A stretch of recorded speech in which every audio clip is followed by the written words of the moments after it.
Ikaw binibining na ninanais ko, binibining marikit na dalangin ko.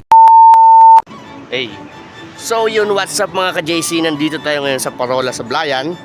Dahil sa Parola is meron Sablayan. What? Alright? Ayan.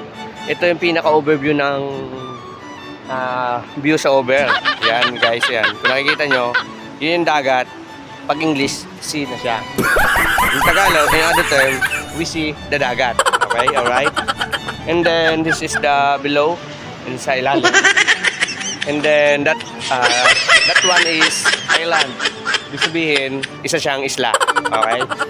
And then yan, zipline. Over there, yan. Over this, no. What? No see. Hindi makita. Alright. Yan, hindi makita kasi nga haba tree.